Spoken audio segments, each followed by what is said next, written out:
¿Qué tal amigos? ¿Cómo están? Muy buenas noches. Bienvenidos a la Semana Económica. El día de hoy vamos a hablar acerca de la cuarta etapa de la reactivación económica en el Perú tras esta pandemia que ha dejado mucho, en este caso, pues a las personas en vilo. Para ello nos acompaña esta noche el economista Daniel Oporto Patroni de la Universidad de Piura. ¿Qué tal, Daniel? Muy buenas noches. Muchas gracias. Buenas noches, Raúl, gracias por la invitación. Daniel, a inicios de la pandemia, muchas empresas se acogieron al beneficio de la suspensión perfecta. ¿De qué manera esto sirvió para las empresas o para la economía del país? Bueno, la verdad es que hay muchas cosas para observar respecto de las decisiones económicas que tomó el gobierno en su momento, porque si bien es cierto se hizo una cuarentena muy estricta, también se le dio muchas ayudas a las empresas para ahorrar costos, es decir, por ejemplo, usando lo de la suspensión perfecta, pero también se hizo subvenciones a la planilla. El resultado ha sido, creo yo, catastrófico. De acuerdo al INEI, se han perdido más de 6,7 millones de empleos en el periodo de abril y junio. Estamos hablando de una contracción de casi el 40%. Claro que la gran mayoría de estos empleos son del tema informal. En cuanto al empleo formal, como te digo, la situación ha sido de repente necesaria para empresas pequeñas o microempresas, pero para empresas grandes que, digamos, podían afrontar el costo de la planilla, o empresas que incluso recibieron liquidez a través de Reactiva Perú, quizás tenían un margen para, como te digo, sostener un poco su planilla por un poco más de tiempo, ¿no? ¿Y esto en qué le favorecería a la empresa? Porque si bien es una empresa, eh, tiene que ser rentable, ¿no? Mira, eso es justamente a lo que voy. Acá es un dogma de que las empresas no deben asumir ningún costo por encima de los ya establecidos, y mucho menos no puede haber disposiciones gubernamentales que le incrementen costos a las empresas. ¿Por qué? Porque el dogma de los economistas es que esto ahuyenta la inversión privada. Bueno, en parte sí, en parte es cierto que cuanto más caros son los costos, las empresas deciden invertir menos. Sí, pero esta era una situación temporal, esta era una situación excepcional. Podían haber salidas interesantes, por ejemplo, hacer algún tipo de relacionarlo con el tema de los impuestos, es decir, se podía permitir que las empresas sigan subvencionando o pagando su planilla con cargo a poder hacer una deducción de impuestos futuros, ¿no? Claro que también, como te digo, es una propuesta muy general. ¿Por qué? Porque la recaudación también se está yendo a pico este año por la pandemia, entonces tampoco hay mucho margen de dónde cogerse. Pero finalmente, si es que a la empresa se le está liberando de la responsabilidad de pagarle la planilla al trabajador a través de la suspensión perfecta, entonces es ahí donde el Estado debió intervenir con el tema de los bonos o las subvenciones. Pero las subvenciones y bonos fueron muy tarde, llegaron mal, y sobre todo que si estamos hablando de un sueldo mínimo de 930 soles, ¿cuál es la lógica para decir que el bono va a ser solamente de 760 o 50 soles? Entonces, y sobre todo que es focalizado por familias y no por personas. Me refiero a los bonos que se le da a las personas en suspensión perfecta, ¿no? Entonces, ahí la ayuda del gobierno no ha sido muy coherente.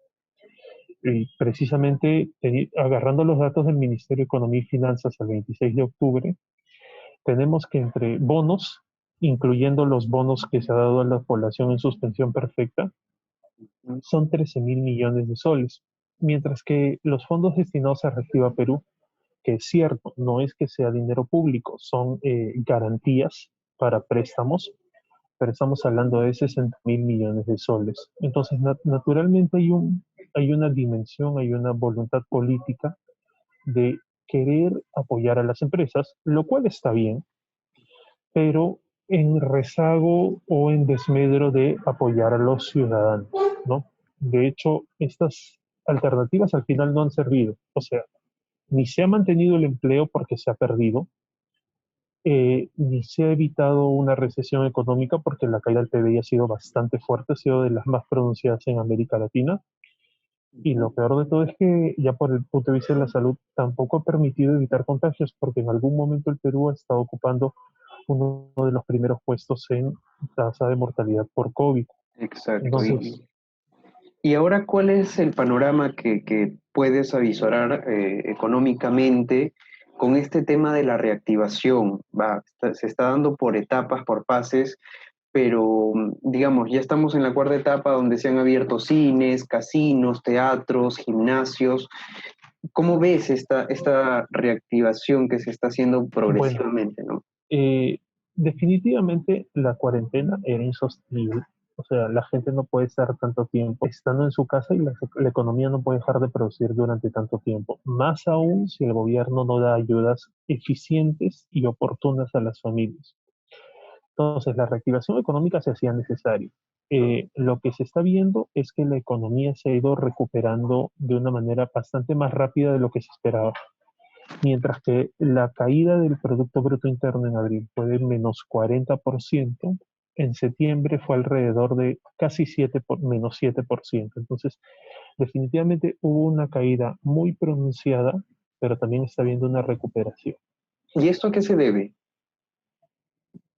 En gran medida que se abren las actividades, ¿no? Ujú. Es decir, o sea, en la medida en que el gobierno permite la apertura de actividades, la gente empieza, se reanudan las actividades comerciales de las empresas, las actividades mineras, sobre todo la construcción, que estuvo paralizada mucho tiempo y la construcción es uno de los más fuertes impulsores de la actividad económica. Pero también hay un fenómeno paralelo y es que lo que está ocurriendo es que no es necesariamente que la empresa o la microempresa que le fue mal en la pandemia quiebra y desaparece, o que el trabajador que perdió su empleo formal en la pandemia desaparece.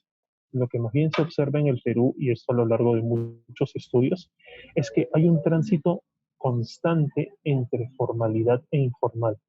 La microempresa o empresa formal puede que haya desaparecido, pero es porque se ha trasladado a la informalidad. Lo mismo ocurre con los empleos. Entonces, esa es un poco la explicación que puede haber detrás, ¿no? El empleo formal se ha caído y se ha demorado en recuperar, pero en cambio el empleo informal, de acuerdo a lo que nos decía también el ministro de Economía, Waldo Mendoza, era que el empleo informal ha caído muy rápido, pero es también el que se está recuperando bastante rápido. ¿Y cómo influye la ganancia de la persona informal que no paga impuestos a la economía del país, al Producto Bruto Interno?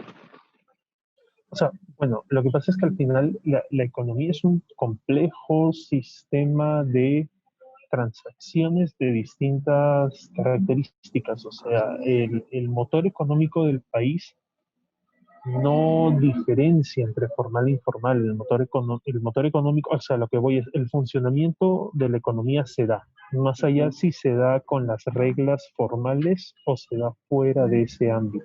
Es decir, la persona puede que trabaje de manera informal, sin derechos laborales, en una empresa informal, vamos a poner en un taller de vestuario, de calzado que no está registrado en ningún lado, Ujú. pero esa persona, bueno, ya produce, vende sus productos y luego va al mercado, probablemente a un mercado informal o formal o un mercado municipal, y de ahí ese dinero que ha obtenido de su venta, pues entra al mercado formal. Entonces, definitivamente hay un aumento en el consumo, ¿no? O sea, sobre todo el mercado informal, que es un lugar altamente concentrado con población, es decir, el mercado informal es muy intensivo en la mano de obra, emplea trabajadores, pero el dinero que estos trabajadores obtienen en el mercado informal luego llega a entrar en algunos casos al mercado formal, a la economía formal.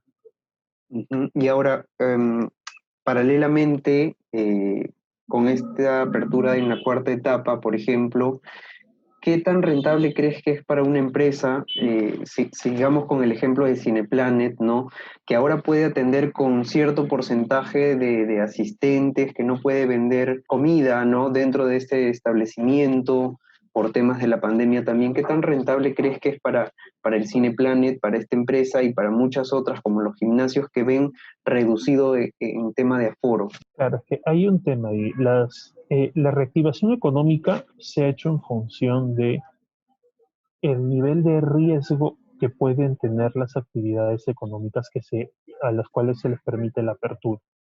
Entonces, hay cosas en la reactivación económica, por ejemplo, en la fase 4 hay cosas tan diversas como eventos religiosos, parques temáticos, cines y gimnasios.